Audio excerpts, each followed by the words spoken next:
Galvan here, ready to read your story. And this story is about Ruby Bridges as we continue to celebrate girls and women in this month of history, both past, present, and future.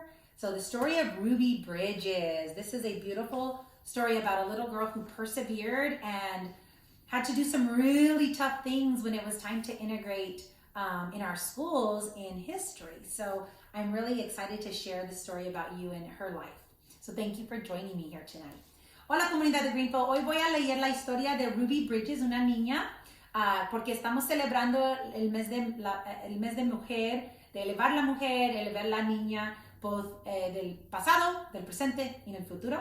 Y Ruby Bridges es una niña que tiene una historia de lo que ella tenía que hacer en su vida cuando mixtearon los americanos, también con los africanos americanos y los white people con los black people. So esta es una historia que celebra ese momento porque ella hizo cosas que eran muy difíciles en su vida. So this is a tribute to celebrate Ruby Bridges. So here we go. It's written by Robert Coles. All right, let's see what we can learn about courage. So there she is, Ruby Bridges, and she's a real person. Ruby Bridges was born in a small town in Tylertown, Mississippi. We were very, very, very poor, said Ruby. My daddy worked picking crops, and we just barely got by. There were times when we didn't have much to eat.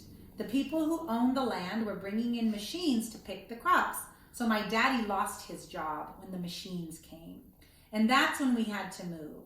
I remember us leaving, and I was 4, I think. In 1957, the family moved to New Orleans. Ruby's father became a janitor. Her mother took on a job of taking care of children during the day. And after they were tucked in bed, Ruby's mother went to work scrubbing floors in a bank.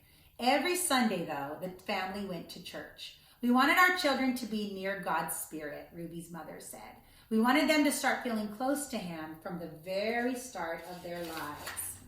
At that time, black children and white children went to separate schools in New Orleans. The black children were not able to receive the same education as the white children. It wasn't fair, and it was against the nation's laws. In 1960, a judge ordered 4 black girls to go to 2 white elementary schools. 3 of the girls were sent to McDonough 19. 6-year-old Ruby Bridges was sent to 1st grade in the William Frantz Elementary School. Ruby's parents were proud that their daughter had been chosen to take part in a very important event in American history, though they went to church. They prayed, and we sat there and we prayed to God that we'd all be strong and we'd have the courage and we'd get through any of this trouble together. And Ruby would be a good girl and she'd hold her head up high and give credit to her own people and a credit to all the American people. So we prayed long and hard that her schooling experience would be a positive one. On Ruby's first day, a large crowd of angry white people gathered outside the Frantz Elementary School. The people carried signs that said they did not want black children in the white school. People called Ruby names. Some wanted to hurt her. The state and the city police didn't even help Ruby. The President of the United States ordered federal marshals to walk with Ruby into the school building. The marshals carried guns to protect Ruby. Every day, for weeks that turned into months, Ruby experienced that exact kind of school day. People yelling at her and calling her names. She walked to the front school surrounded by marshals every day. Every day, she would wear a clean dress and a bow in her hair and carried her lunch pail. Ruby walked slowly for the first few blocks, and as Ruby would approach the school, she saw the crowd of people marching up and down the street. Men and women and children shouted at her.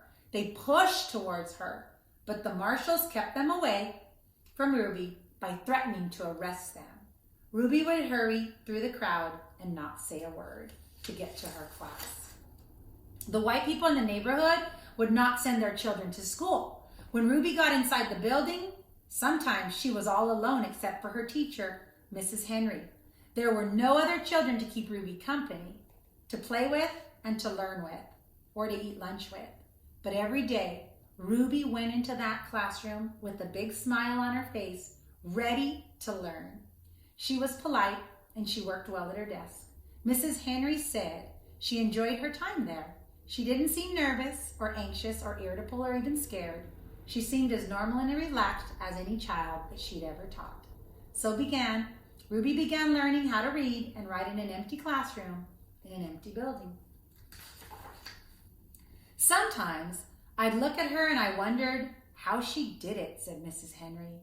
How she was so brave, and how she went by those mobs and sat there all by herself, and yet seemed so relaxed and comfortable. Mrs. Henry would question Ruby in order to find out if that little girl was really nervous and afraid, even though she seemed so calm and so confident. But Ruby kept saying she was doing fine. The teacher decided to wait and see if Ruby would keep on being so relaxed and hopefully, or if she'd gradually begin to wear down, or even decide that she no longer wanted to go to school. Then one morning, something happened. Mrs. Henry stood by the window in her classroom, as she usually did, watching Ruby walk toward the school. And suddenly Ruby stopped, right in front of that mob, all those people screaming at her.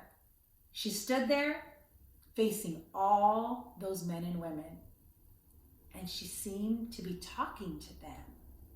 The teacher was watching from the window, Ruby talking to the angry people.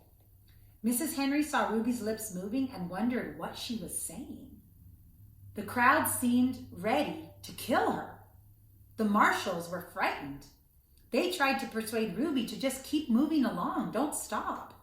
They tried to hurry her to the school building, but Ruby wouldn't budge. She wouldn't move. Then Ruby stopped talking and walked into school. When she went into the classroom, Mrs. Henry asked her, "What happened, Ruby?" Mrs. Henry told Ruby that she'd been watching and that she was surprised when she saw Ruby stop and talk with the people in that mob. Ruby became irritated. "I didn't stop and talk with them," she said. "Ruby, but I saw you talking," said Mrs. Henry. "I saw your lips moving." "I wasn't talking," said Ruby. "I was praying. I was praying for them." Whew. Every morning, Ruby had stopped a few blocks away from school to say a prayer for the people who hated her. This morning, she forgot until she was already in the middle of the angry mob. When school was over for the day, Ruby hurried through the mob as usual. After she walked a few blocks and the crowd was behind her, Ruby said the prayer she repeated twice a day, before and after school. "Please, God, try to forgive these people, because even if they say those bad things, they don't know what they're doing. So you should forgive them, just like you did those folks for a long time ago when they said terrible things about you." And that's the end. Ooh, a very emotional story for your superintendent, because why did I do this? Because we care so much about all of you. Because we love our Greenfield kids and we see you in this story too. I see you. And I don't ever want you to ever feel someone is being mean to you because you want to fulfill your dreams.